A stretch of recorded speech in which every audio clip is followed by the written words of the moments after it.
Good day everyone, this is Jason914 and I'm really excited to be back to record my first ever YouTube vlog. So I decided to make this vlog primarily because I hit 400 subscribers just recently. So if you're an old subscriber from my channel, from my Pinoy Craft days, or a new subscriber like one of my students, I thank you so much for subscribing to my channel and supporting me on YouTube. Of course, this thing, just for the record, I'm not actually doing this for any money. I'm just doing this as a hobby, kind of to just pass the time in this ECQ, and also for me to kind of test first of all my video editing skills as well as my use of technology when I'm recording something, because as a teacher myself, it will definitely come into play, especially next year perhaps when we go back to the classroom, because online kind of lectures will play a bigger role next year. So this kind of thing really helps me train for that. Aside from the subscriber milestone, I felt like it would also be cool to record my thoughts while we're all in quarantine here, because I think this is a major historical event that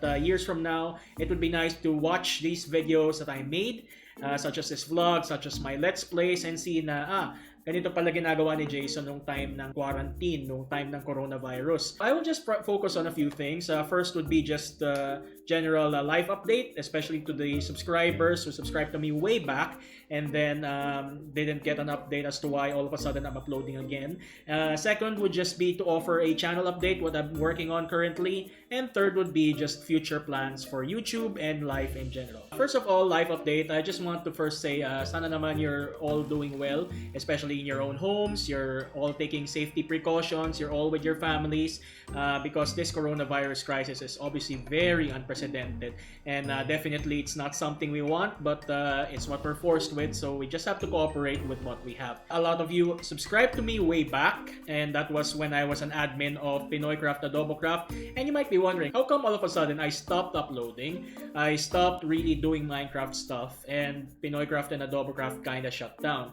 Well, to answer those questions, I just want to go back to when those two servers started. So Pinoy Craft and Adobo Craft obviously were servers that were running from 2012 to around 2015. So I'm not really sure on the dates, maybe 2016, but went down for a couple of reasons. First of all, being that mid-2010s were basically the low point in Minecraft popularity. We're in early 2010s, it was really a viral thing, and then mid-2010s, a lot of people lost interest, or the community was a bit fractured, especially when Mojang sold it to Microsoft, or sold themselves to Microsoft. And definitely, aside from that, all of us in Pinoy Craft Adobo Craft just had a lot of things to do in real life. Personally, myself, I had to do my final years in college, and that's why I wasn't able to do any more of these Minecraft server administration duties. So yeah, it just basically faded into obscurity, and then those last 2 years of college were just a living hell. Kasi ang dami talaga mga requirements. Kasi yung course ko naman is engineering, kaya I think it's to be expected that I have lots and lots of things to do. Definitely that played a part in me not uploading much, and then after I graduated from engineering successfully naman, thankfully, I went into teaching. I am actually a physics teacher in Ateneo Junior High School. It's a very fulfilling job. So even if hindi naman ako nag-engineering kind of profession, I really enjoy it so much being a physics teacher kasi it's my chance to introduce to them the beauty of engineering and science, okay? So that one has pretty much preoccupied me for the last 2 years. Eventually, I think a lot of my students, the more that I stayed on in Ateneo, the more my reputation, I guess, kind of grew within the students. They kind of realized that I had a pretty significant Minecraft background. So I think they were able to trace that I was this guy from Adobo Craft, this guy from Pinoy Craft, especially my current students. Kaya this year, I changed my approach a little bit. Initially, when I was a new teacher, I was very reluctant to go into my Minecraft background. But now, I already handled 3 batches of Ateneans. And parang this year, I tried to change it up na parang I actually integrated Minecraft itself into my lessons. There are lots of connections naman in Minecraft and physics. Because of that, a lot of my students, I think, started to push me a little bit and started saying, "Sir, ano naman, mag-upload ka naman uli ng mga YouTube videos kasi cool naman ang ginagawa mo." And ang sinabi ko sa kanila, okay, I have to be professional here. Guys, teacher na ako. Gawin muna natin yung dapat na gawin. And that is that you graduate first with flying honors. Then finally, I could entertain your request and probably make videos out of that. So sige. And grade 10 passed last year, and thankfully naman it was a very successful year. Really enjoyed my physics this year, and I think my students did as well. And my students are now going to go to senior high, and sobrang na-emotional ako because they weren't able to do graduation. Kaya a bit sad for them, pero you guys really deserve it. It's been a great year. You've really cooperated well. You've really been engaged in my lessons. Kaya I'll just offer you this clap. And sana I can go into your real life graduation when it does happen. Sakto naman, nung nag-graduate na yung mga students ko, bigla na lang nagkaroon ng coronavirus crisis. And because of that, basically, I was looking for something to do. And the first thing that I had in mind was to do these YouTube videos because it would be a good hobby. And I also thought at the time na if we're gonna go into this coronavirus thing, maybe it would be nice if I show videos of my Minecraft stuff. Kasi I haven't been able to make Minecraft videos in so long. Para na rin mahasa ako ng konti dito sa video editing, video recording, and whatnot. Okay, so eventually I ended up making videos. I started off by making a tour of the Ateneo High School build that I did. It was really interesting to do that tour kasi I made that as a student back in 2012.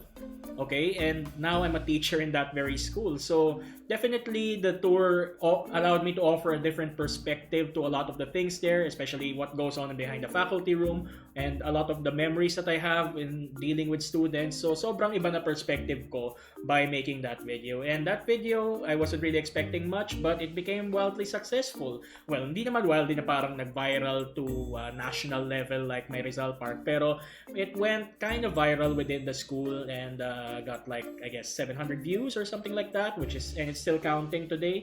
So not bad. After that, definitely there was clamor from both my students and my teacher friends na why don't I make more videos like this. In particular, there was one teacher that I couldn't ignore. It's my fellow science teacher, si Mr. Manawis.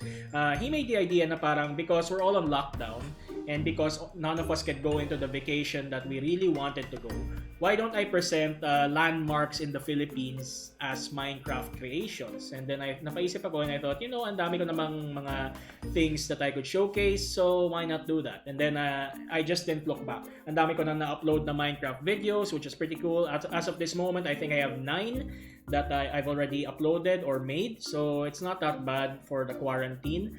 And that's what brought me to this point. After I then showcased some of the Minecraft creations, I then realized na I made a bit of a mistake. Hindi ko tinipid yung mga creations ko doon. Meaning that after my first 3 videos, siguro napiga ako ng mga 60% of all my builds.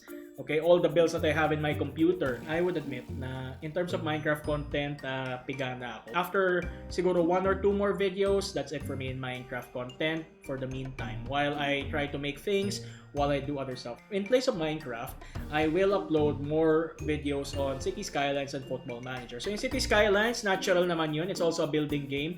And I think as an engineer, it's a natural connection. I think yun na talaga nakapag-inspire sa akin na mag-City Skylines was just following this coronavirus crisis and how different cities have different approaches to this.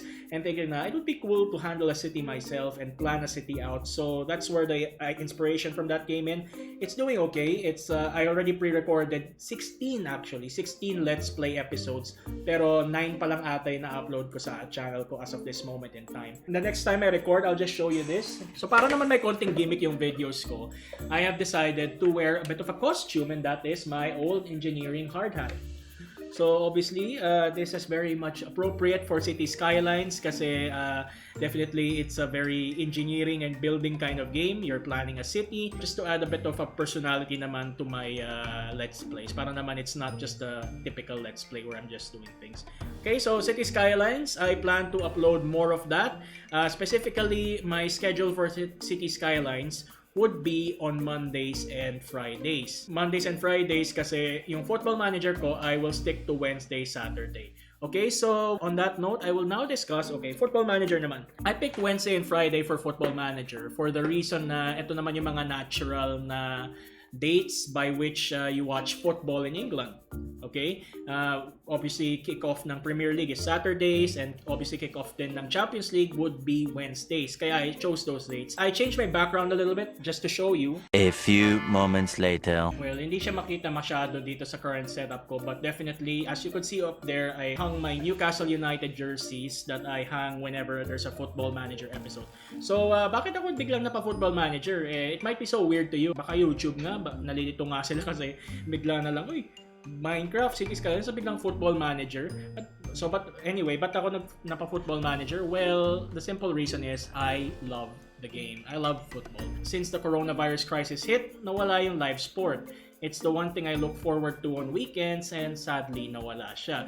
So I just thought, okay, I just need this kind of outlet or this kind of a way by which I can enjoy football na hindi pre-recorded. Okay? Because Football Manager, basically, you watch a football game, and then based on that football game, you will then change the tactics. Will you play 4-4-2? Or will you play 3 at the back, 5 at the back, etc.? So it's something for me to just get over the fact na walang live sport these days. Among my series that I'm recording right now, yun talaga yung sobrang enjoy ko. Unlike yung mga City Skylines na parang you're planning things out, you have a clear memo in the head. Ito hindi eh. A football game could go anywhere. You could have the opponent scouted so well tactically, tapos matatalo pa rin kayo. And kitang-kita mo naman eh, yung raw emotions ko eh. So pag nag-score yung Newcastle, talagang magwawala-wala ko. Goal, yes! And then pagka may red card, ang dami-dami ko nilalagay dun sa video na sobrang ang pangit ng referee naman ito, luto naman ito, etc. So it just brings out my raw emotion. That's what I miss about football and sport, and that's what that thing does to me. Definitely, because of my enjoyment in doing this, I will record more Football Manager episodes. Currently, I've uploaded 4 as of this moment, pero I already pre-recorded around 9. Okay, so definitely we'll see a lot of those coming up in the channel within the next few days. And I hope you enjoy it. So kahit na hindi kayo football fan, sana you enjoy me just going wild over a Newcastle goal. Relevant din yung Newcastle ngayon kasi I think they're being taken over by this Saudi prince na sobrang yaman. So maybe you actually got to see a glimpse of what Newcastle United is before they became really famous like a Man City. So Football Manager on Wednesdays and Saturdays. City Skylines on Monday, Friday, and Sunday will be my free video day or Minecraft video. So as I said, konti na lang yung mga Minecraft content ko that I can showcase, so I will start to cut down on that.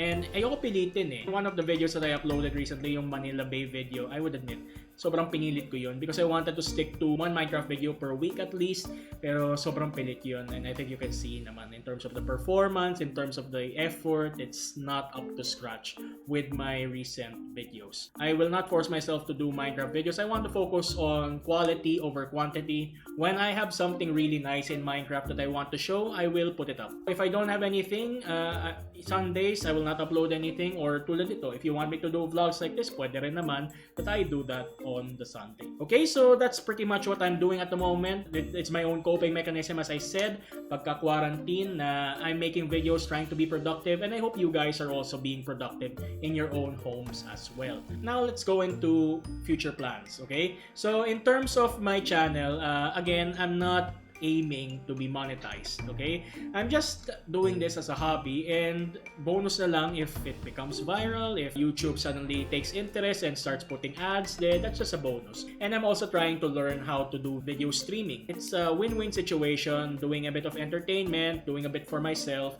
and also learning a new skill that will be pretty crucial in the years to come. As I said, I'm not aiming to be monetized. I'm just gonna upload in a consistent schedule and see what happens, and just for your own entertainment talaga to. Now, in terms of future plans for the channel, first, education, kasi obviously physics teacher ako. Okay, and one of the things that I was thinking about would be saan ko ilalagay yung mga physics tutorial. Kasi yung dati kong practice, nilalagay ko as an unlisted video in my gaming channel kasi that's my active YouTube channel. And then I realized na if I'm going to do this thing more regularly, itong pagle-let's play na to, it might be a hindrance to have both my educational videos for physics along with my gaming videos. So I'm planning to start a new channel within the coming weeks or months na pure education lang. That's all where all my teaching content will be. I'm planning to eventually dissociate the physics stuff from my channel and transfer that to a different channel. I might even make yung mga videos na parang home experiments. I could probably record myself doing really cool experiments in my kitchen, and then I can explain the science behind it. So yung mga cool science videos, I'm thinking of doing something like that, and maybe that's something I could explore in the future, lalo na that learning could be pretty heavily online. Now, aside from that, isa pa, Instagram. So, because medyo konti na yung Minecraft content ko that I can showcase in video format, I've decided to start my own Instagram account. When I edit a video, I'll leave a link here for you to follow my Instagram. It's Jason_MC.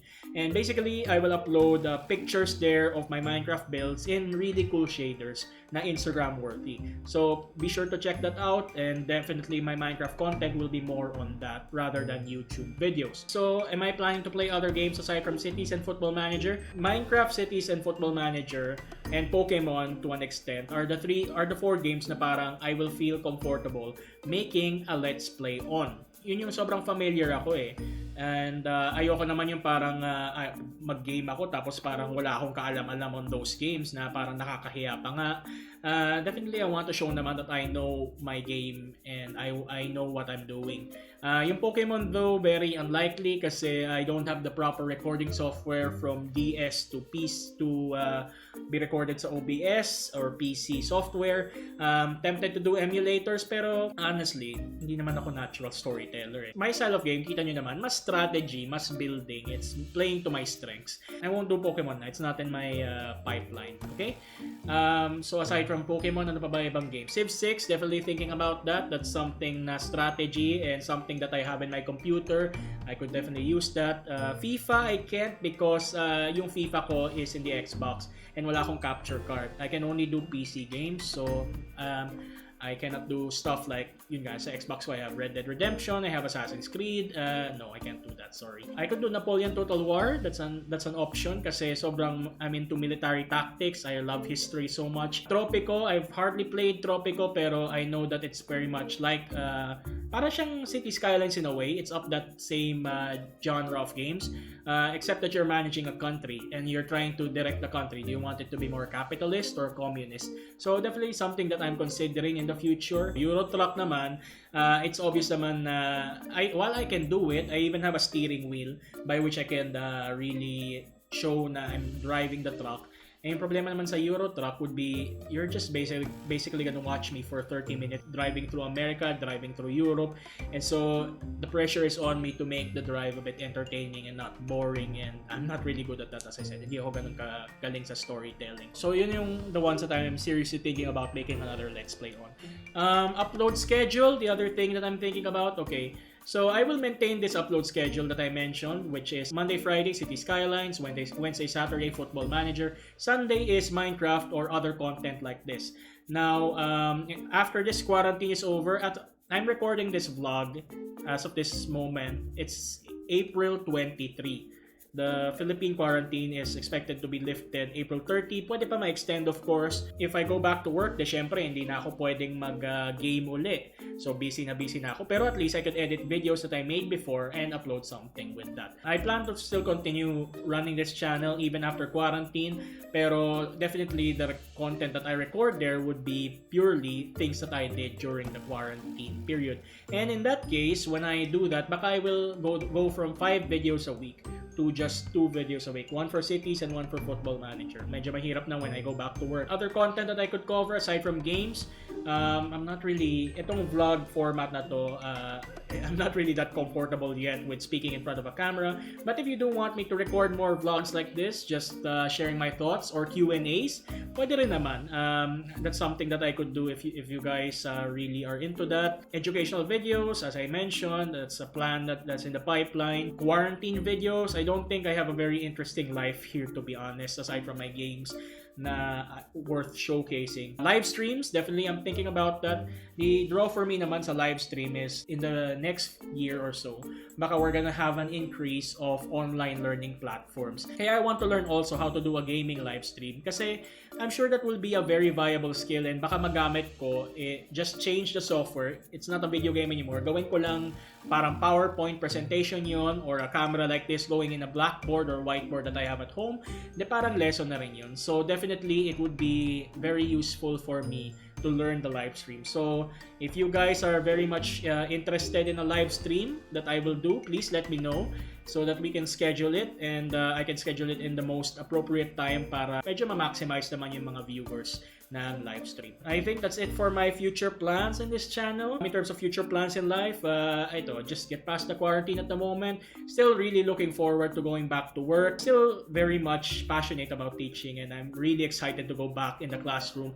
Who knows, pwede akong gawing class mod next year, and that could be something that's interesting, especially if mas gagawing online yung platforms. I don't know how that will work, pero those are just hypothetical things at the moment. Kasi alam mo naman, so many things are in uncertain terms right now dahil hindi natin alam when this thing will end. Hindi natin alam if things will be safe again in how long. So, ayun, all we can do, ang advice ko na lang, just keep calm. Just do things to kind of distract you from the situation, and obviously, pray.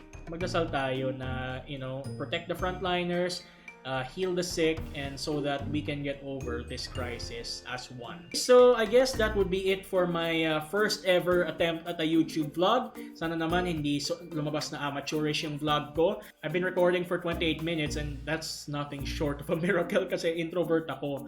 Okay, and as an introvert, it's not really my thing to speak in front of a camera, speak to people, pero yeah, I managed, okay?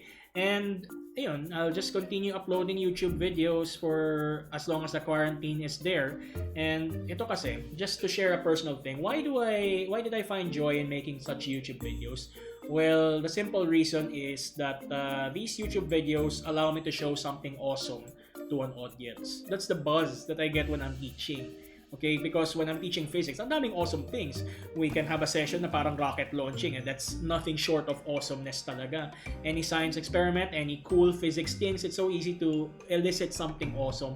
And to show that to an audience like students na parang sobrang really into it, it's something that I really love doing when I'm teaching. And na-miss ko yun eh. That's one thing I reflected on. I realized I need that kind of thing, and that's one thing that quarantine has deprived me on. Kaya I really didn't hesitate to make videos, or at least I'm showing the awesome side of a video game. So with that, I'll just say, guys, thank you so much for watching.